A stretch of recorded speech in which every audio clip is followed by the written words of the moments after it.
교과서에 충실한 교과토이 여디디아의 교충 교토 시간입니다. 여러분 안녕하십니까? 오늘은 5월 16일 안식일 제 7번째 7과 교과토이를 함께 진행해 보도록 하겠습니다. 오늘 제목은 언어, 본문과 맥락이란 제목입니다. 연구 범위는 신명기 32장 46절 47절, 열왕기상 3장 6절, 민수기 6장 24절에서 26절, 창세기 1장 26절 27절, 2장 15절에서 23절, 15장 1절에서 5절 말씀입니다. 기억절은 신명기 31장 26절 말씀인데요. 이 율법책을 가져다가 너희 하나님 여호와의 언약궤 곁에 두어 너희에게 증거가 되게 하라. 신명기 31장 26절 말씀입니다. 먼저 오늘도 기억절 노래를 통해서 기억절을 한번 배워보고 외워보도록 하겠습니다. 2기 7과 이 율법책을 가져다가 너희 하나님 여호와의 언약궤 곁에 두어 너희에게 증거가 되게 하라. 신명기 31장 26절.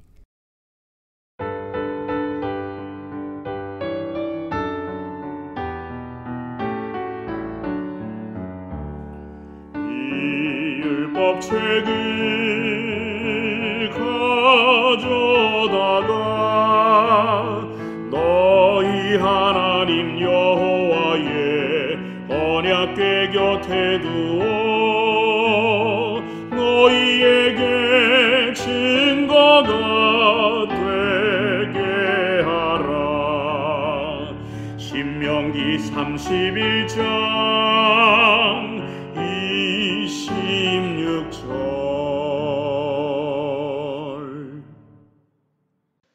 네, 5월 10일 일요일 성경을 이해함이라는 제목입니다. 교과서에 있는 질문 첫 번째입니다. 디모데후서 3장 16절 17절을 읽어보라. 성경은 어떤 목적으로 우리에게 주어졌는가? 여러분 성경을 직접 피셔서 한번 적어 보시기 바랍니다. 정답은 무엇일까요?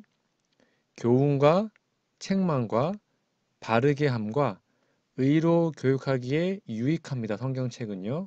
그래서 하나님의 사람으로 온전케 하며 모든 선한 일을 행하기에 온전케 하기 위해서 우리에게 성경을 주신 것입니다. 이것이 성경의 목적입니다.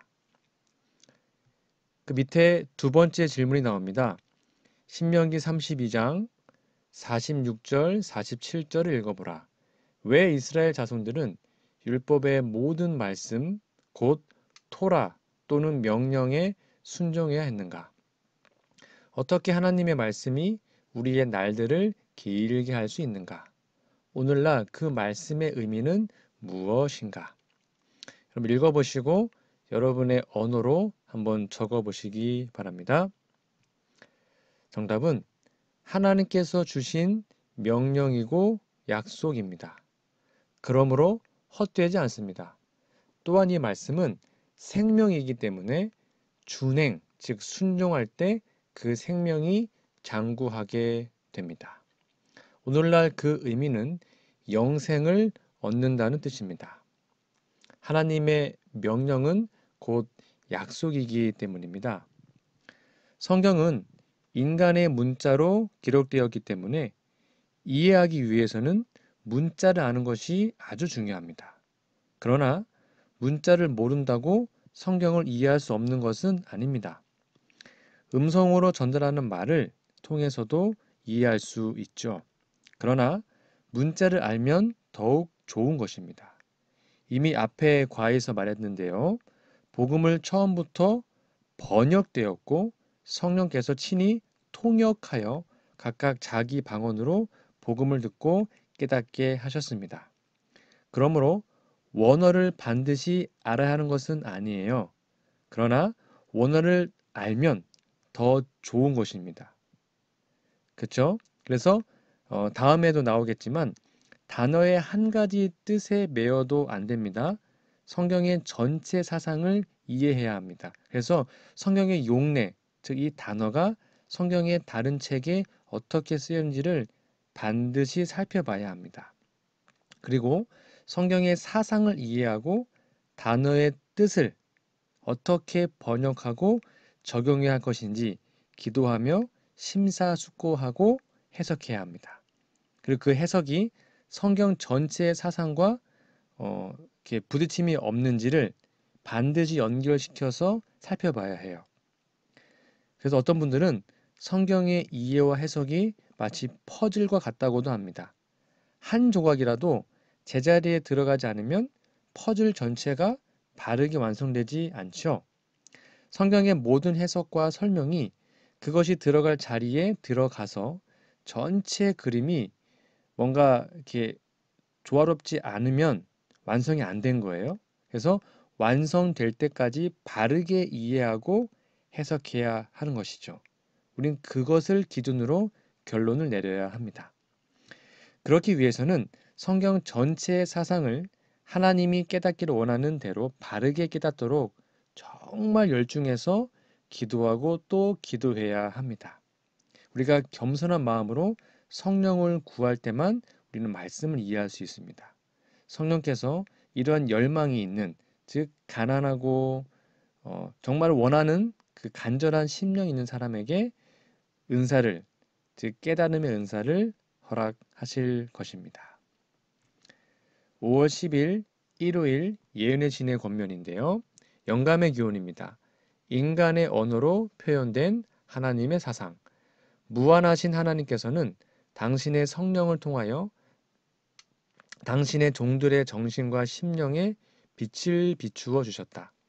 하나님께서는 꿈과 이상과 상징과 표상들을 주셨으며 진리를 계시받은 사람들이 인간의 언어로 그 사상을 구체적으로 표현하였다. 가르법은 기별 1권 25페이지에 있는 말씀입니다. 인간의 언어로 표현되었기 때문에 우리는 충분히 그 말씀을 이해할 수 있습니다. 그러므로 기도하는 마음으로 인간의 언어로 표현된 하나님의 말씀을 더 깊이 연구하는 우리 모두가 되었으면 좋겠습니다. 5월 11일 월요일 단어들과 그것들의 의미라는 제목인데요. 여러분 교과서에 보시면 1번 질문이 기록되어 있습니다. 열왕기상 3장 6절, 시편 57편 3절, 66편 20절, 143편 8절, 미가 7장 20절을 읽어보라. 하나님의 자비와 인자하심은 그분이 창조하신 피조물을 향해 어떻게 확장되는가? 좀 본문이 많네요. 여러분 꼭 찾아서 읽어보시면 좋겠습니다. 그리고 여러분의 말로 적어보세요. 자, 정답입니다. 여기 헤세드라는 말이 구약에 나옵니다. 이거는 언약적 용어인데요. 오늘날 말로는 은혜, 인자 등으로 번역되었습니다. 여기에 인용한 구절들은 열왕기상 3장 6절 은혜 외에는 인자, 인애 등으로 번역이 되었습니다. 그러나 이 헤세드란 단어는 자비, 사랑 등으로도 번역되었습니다. 그러니까 성경에서 구약 성경에서요. 이 언약을 이해할 때 언약적 용어의 최고의 하나님의 품성을 표현한 단어가 헤세드입니다. 아가페 사랑, 은혜, 인자, 평강, 자비, 사랑 등등 다 표현할 수 있습니다. 그것이 헤세드란 단어에 표현되어 있는 의미입니다. 자, 2번 질문으로 가볼까요? 민수기 6장 24절에서 26절, 욥기 3장 26절, 시편 29편 11절, 이사야 9장 6절, 32장 17절을 읽어보라. 이 성구들에 나오는 평화 또는 샬롬은 무엇을 의미하는가? 여러분 많이 들어본 단어죠?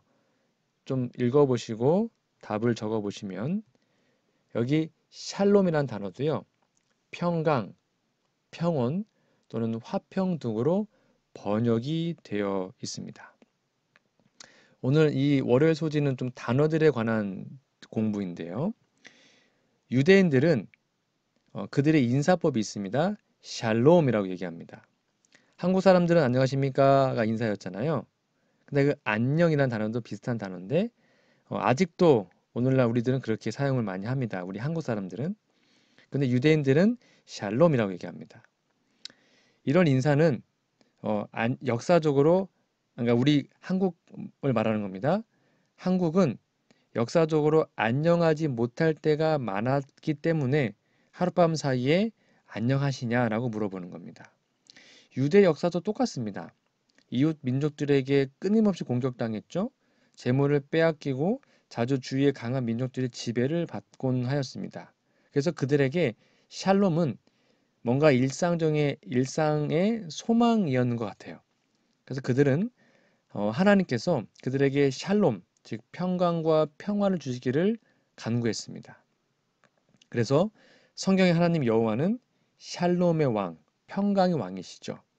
진정으로 그분 안에 있고 그분의 말씀을 준행하면 말로 닿을 수 없는 샬롬, 평강을 그들은 누렸을 겁니다. 오늘날 교회와 우리들도 동일한 상태에 있습니다. 그러나 이 세상이 어둠의 세상이고 사탄이 왕 노릇하고 있는 세상이죠. 참된 그리스도인이 환난을 당한다고 예수님께서는 분명히 말씀하셨습니다. 그러나 평강의 왕이신 예수님께서 세상을 이기셨습니다. 우리가 그분 안에서 그분의 심령에, 그러니까 그분의 평강을 누린다는 것은 최고의 축복입니다. 여러분 잘 아시는 빌립보 4장 6절 7절에 보면 아무것도 염려하지 말고 오직 모든 일에 기도와 간구로 너희 구할 것을 감사함으로 하나님께 아뢰라. 그리하면 모든 지각에 뛰어난 하나님의 평강이 그리스도 예수 안에서 너희 마음과 생각을 지키시리라.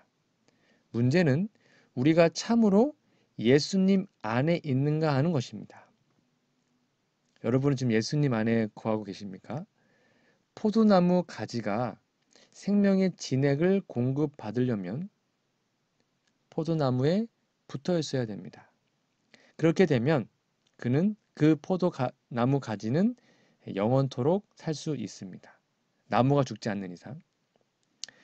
마찬가지로 우리가 하나님 안에 거하고 예수님 안에 거하면 세상에 주는 평강이 아니라 예수님의 평강으로 살아가게 됩니다. 이러한 평안함이 우리에게 넘치기를 소망합니다. 샬롬. 월요일 예은의 신의 권면입니다. 영감의 교훈. 진리 속에 담긴 의미. 말씀의 진리는 보석의 광맥과 같이 표면 아래 감추어져 있다. 우리는 마치 광부가 금이나 은을 캐듯이 열심히 성경을 연구할 때에만 감춰져 있는 보화를 얻을 수 있다. 진리의 말씀에 대한 증거는 말씀 안에 있다. 성경은 성경을 여는 열쇠이다. 성령께서는 진리의 말씀의 깊은 의미를 우리 마음에 나타내신다. 증언보감 3권 235페이지입니다. 깊은 광맥에 정말 금은 보화를 찾듯이 우리가 성경을 깊이 연구하면 그보다 더 큰 것을 얻을 수 있습니다. 성경을 통하여 정말 큰 진리, 그리고 그 진리의 말씀의 핵심인 예수님을 발견하는 우리 모두가 되었으면 좋겠습니다. 자, 5월 12일로 가볼게요. 화요 소지입니다. 제목은 반복과 패턴과 의미입니다. 1번 질문입니다. 창세기 1장 26절, 27절과 이사야 6장 1절에서 3절을 읽어보라. 이 성경절들 속에서 어떤 단어들이 반복되었는가? 이렇게 반복된 단어들은 반복을 통해 전달되는 개념들에 의해서 어떻게 강화되는가? 자, 성경절 찾아서 읽어보시고 답을 적어보시기 바랍니다. 정답은 우리의 하나님의 자기 형상 곧 하나님의 형상 창조와 거룩하다라는 말씀이 반복되어 있습니다. 즉 같은 말을 반복한다는 것은 그 중요성이 정말로 중요하다고 강조하여 전달할 수 있겠죠.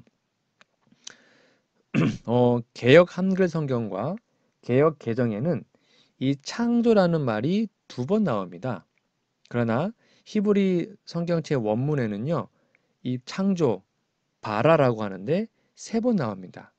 즉 하나님께서는요, 사람들의 기억에 확실하게 각인되도록 어떤 중요한 사실은 반복해서 기록하게 하십니다. 또한 창조와 거룩하다는 말을 3번이나 반복한 것은 창조주 여호와 하나님이 삼위, 3분이시죠. 삼위로 존재한다는 것을 암시적으로 표현한 것입니다. 그래서 계시록 4장 8절에서도 우리 생물들이 하늘에 4생물이 있잖아요. 거룩하다는 찬송을 몇 번 합니까? 거룩하다, 거룩하다, 거룩하다. 이렇게 3번 반복합니다. 이러한 찬양으로 여호와 하나님이 삼위로 존재한다는 것을 사람들이 깨닫도록 하기 위해 하신 것이죠. 하나님께서 하시는 모든 일을 이렇게 반복하는 것은 아니지만요.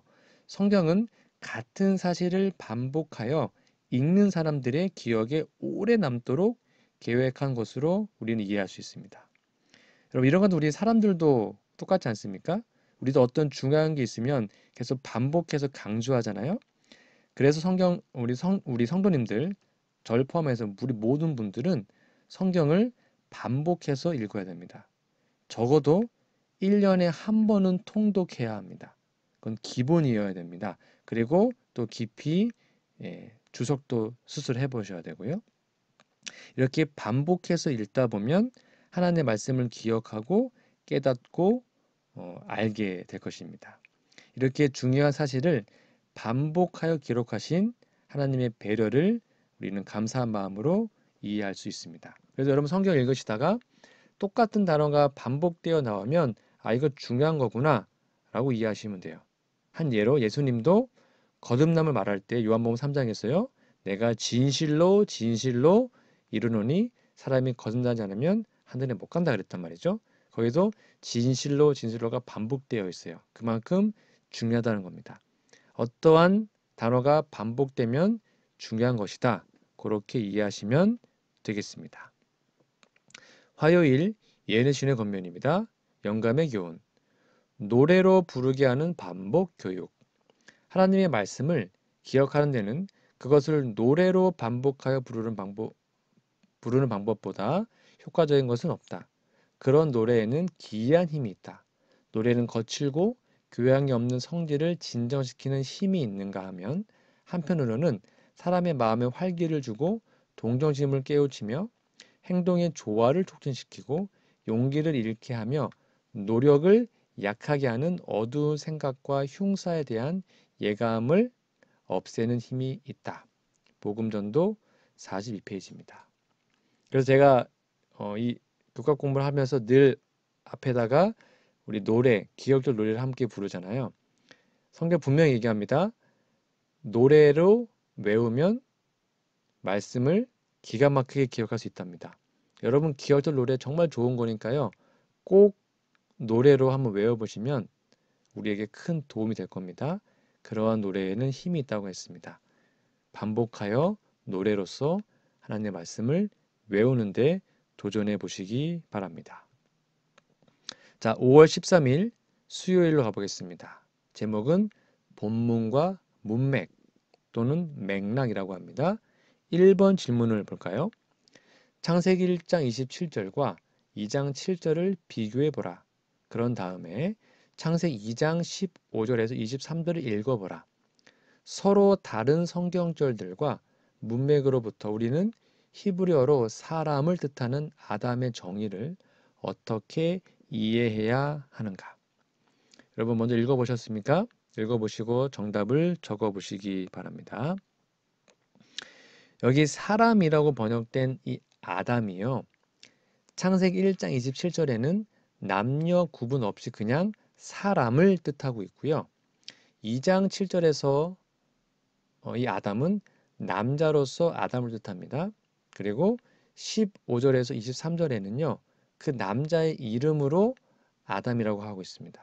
그래서 이 아담이라는 이 말이요. 같은 단어이지만 문맥과 문단에 따라 다른 의미로 쓰인 것을 알 수 있습니다. 여러분, 우리말도 같은 철자지만 전체 글의 주제와 문장과 문단에 따라 말의 뜻이 달라지는 것이 있죠. 한 예로 말이라는 단어가 있습니다. 사람이 하는 말이 있고요. 사람이 타고 다니는 짐승 말이 있죠. 그리고 곡식을 되는, 그러니까 이제 곡식을 측정하는 한 말, 두 말 할 때 말이 있고, 물에서 자란 사람들이 나무를 해먹는데 말도 있습니다. 또한 장기나 윷놀이를 할 때 말판에서 움직이는 것도 말이라고 하죠. 그러니까 말이라는 단어가 되게 여러 의미로 쓰이잖아요. 히브리어도 같은 거예요. 그러므로 성경 본문을 연구할 때요, 같은 단어라고 문장과 문맥과 글 전체의 주제를 잘 파악해서 그 단어를 이해해야 합니다. 오늘 교과서에 든 예로 창조와 아담이 있지만 사람들이 아주 오해하는 말이 또 있어요. 그것이 바로 영혼이라는 단어입니다. 이 영혼, 한국말로 영혼으로 번역된 단어가 히브리 말로 네페시라고 합니다. 그런데 성경 읽는 사람들이 되게 혼란하게 느끼는 단어 중에 하나가 영혼이잖아요. 그래서 이 네페시라는 이 단어가요, 우리나라 말로는 생명이라고 훨씬 많이 번역되었습니다. 그리고 종종 영혼이나 또는 혼이라고도 번역이 되었습니다. 그리고 때로는 사람이라고도 번역되었어요. 그래서 레위기 4장 2절에는요, 이 네페시가 누구든지라고 7번 번역되었고, 또 민수기 9장 6절에는 시체라고도 번역되었습니다. 그래서 성경을 연구할 때요, 개역 성경에서요, 영혼이라고 했고요, 원어가 네페시라고 하면 네페시는 무조건 영혼이다 라고 생각하면 큰 오해라는 거예요. 그 단어가 되게 다양하게 사용되었기 때문에 이런 전체의 큰 뜻을 살펴서 네페시라는 이 히브리 단어가 무엇을 의미하는지를 확인해야 합니다. 그렇게 안 했기 때문에 오늘날 네페시는 영혼이고 영혼 불멸설이라는 잘못된 오해를 하는 것입니다. 그래서 여러분, 기도하며 조심해야 됩니다. 그리고 성령의 인도로 성경을 바르게 해석할 수 있도록, 원칙을 깨달을 수 있도록, 진리를 바르게 할 수 있도록 하나님께 기도하는 것이 우리의 특권이자 의무입니다. 반드시 본문과 문맥에 따라서 그 단어를, 그 의미를 살펴보는 훈련을 해보시기 바랍니다. 수요일 예언의 신의 권면입니다. 영감의 교훈, 진리를 회상시키는 최상의 방법. 예수께서는 눈에 보이는 창조주의 사업을 자신이 말씀하신 생명의 말씀과 연결시키셨으므로 청중의 눈에 이 대상물이 나타날 때에는 언제든지 그들의 생각이 그분께서 그것들과 연결시킨 진리의 교훈을 회상할 수 있게 하셨다. 부조와 선지자 599페이지입니다. 그래서 예수님은요, 어떠한 진리를 말할 때 비유법을 사용하셔서 어떠한 사물과 진리를 연결시킨 겁니다. 예를 들면 이른 양의 비유 하면 양을 보면 그 비유가 생각난 것입니다. 씨 뿌린 자를 비유하면 농사 지을 때 그 비유가 생각났겠죠. 그래서 우리가 어떠한 것을 이해할 때 연결시켜서 해놓으면 깊이 또 오래 기억할 수 있다는 것입니다. 이런 방법으로 여러분 말씀을 읽어보시면 좋겠습니다. 마지막 목요일입니다. 5월 14일 목요일, 책들과 그 기별이란 제목인데요. 여러분 교과서 질문해 보시면 창세기 15장 1절에서 5절과 22장 17절에서 18절을 읽어보라. 모세가 창세기를 기록했다는 사실은 우리에게 어떤 중요한 의미가 있는가? 한번 읽어보셨습니까? 자, 정답을 적어보셨죠? 정답은 모세는 창세에 기록한 약속을 역사적으로 성취하는데 가장 크게 일한 사람입니다. 그는 이스라엘을 애굽에서 인도하는 책임을 수행할 때요. 창세기의 이 약속이 역사적 사건이었다는 것을 몸소 체험한 지도자였죠. 그가 이 책을 기록한 것은 역사적 사건이었던 것을 증명하는 것이 되었습니다. 여러분, 성경은 성경 전서라고 해야 정확하죠. 성경 전서입니다. 성경 한 권이 아니고 66권을 모아놓기 때문이죠. 또는 문학 전집이라는 말과도 같은 말입니다. 그것은 그 책의 내용이 다양하다는 것을 나타내죠. 성경은 비록 지금 한 권으로 묶여서 우리 손에 있지만 원래는 66권의 작은 책들을 모아서 묶어놓은 겁니다. 성경에는 다양한 책들이 있습니다. 오늘 교과 저자의 말대로 율법서가 있고 역사서가 있고 예언서도 있고 시가서도 있고 편지서, 묵시록, 전기 다 있습니다. 즉 사복음서는 예수님의 생애를 기록한 전기라는 책이죠. 이 기록들은 기록될 당시의 문화적 또는 언어적 영향이 반드시 있었습니다. 그래서 히브리어, 아람어, 특히 아람어는요, 창세기에 한 단어가 나오지만 에스라에는 몇 장이 아람어로 되어 있고 다니엘서도 2장부터 7장까지 아람어죠. 즉 아람어는 바벨론 말이었습니다. 그 당시 아수르, 바벨론, 페르시아의 국어가 아람어였어요. 그들이 바벨론의 포로가 되었을 때에 왕들과 주고받은 말, 왕들의 조서 등을 인용할 때 그냥 아람어를 그대로 쓴 것으로 보입니다. 근데 신약은 모두 헬라어였습니다. 그래서 그의 언어의 특징도 우리가 이왕이면 알면 좋아요. 좀 어렵지만. 그러나 그것을 모른다고 성경을 모르게 되는 것은 아니니까 여러분 너무 걱정하지 마시고요. 제가 여러 번 말씀드렸지만 복음은 각각 자기 방언으로 듣고 깨닫도록 하나님께서 약속해 주셨습니다. 중요한 것은 하나님께서 성경을 주신 목적을 분명히 이해하고 이 목적에 합당한 이해를 하는 것이 중요한 것입니다. 성경은 하나님의 말씀입니다. 그렇기 때문에 창세기부터 계시록까지 주제가 하나입니다. 이 주제를 바르게 알고 있으면 성경 연구를 빗나가게 할 위험을 하지 않게 됩니다. 그 주제는 우리의 구원에 관한 것이고 선과 악이 지금 싸우고 있다는 것이며 우리가 선을 택할 때 예수님의 능력을 통하여 십자가를 통하여 영생을 얻을 수 있다. 이것이 큰 주제예요. 그래서 율법, 역사, 시가, 예언, 복음, 편지 이런 모든 것들은 하나님께서 우리 인류를 구원하는데 복음을 드러내는 목적으로 기록된 것입니다. 그 사실을 꼭 기억하시고 책들과 그 기별을 큰 주제에 맞춰서 해석해 보시면 좋겠습니다. 목요일 예내신의 권면입니다. 영감의 교훈. 인간의 손으로 기록된 하나님의 저작. 성경은 하나님을 저자로 가리키고 있다. 그렇지만 그것은 인간의 손으로 기록되었다. 성경의 여러 책들이 각기 종류가 다른 문체로 기록되었으며 여러 저자들의 특성들을 나타내고 있다. 계시된 진리들은 모두 하나님의 감동으로 된 것이다. 그러나 그것은 인간의 말로 표현되었다. 가르포문 기별 1권 25페이지입니다. 여기 보시면 하나님의 감동은 마치 하나님이 흙으로 사람 만드시고 생기를 불어넣으신 것처럼 성경 말씀이 하나님의 숨결, 하나님의 생명력을 불어넣은 것이 하나님의 감동으로 된 것으로 표현되어 있습니다. 비록 인간의 글로 표현되어 있지만 하나님의 저자인 것을 기억하시고 성경을 정말로 사랑하는 마음으로 읽는 우리 모두가 되었으면 좋겠습니다. 오늘은 저희가 이 언어, 본문과 맥락이라는 제목으로 함께 공부해 봤는데요. 우리가 언어를 깊이 공부해야 되고 특별히 본문, 문맥에 따라 성경을 해석하는 게 얼마나 중요한지에 대해서 배웠습니다.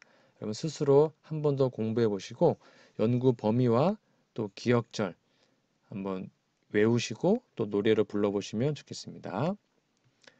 우리 다음 주에는요. 창조, 성경의 토대를 이루는 창세기 1이라는 제목인데 여러분 창세기라는 책 정말 재밌는 책이거든요. 우리 다음 주에는 창세기를 함께 좀 공부해 보도록 하겠습니다. 우리 다음 주까지 영육간에 강건하시기를 기도드립니다. 감사합니다.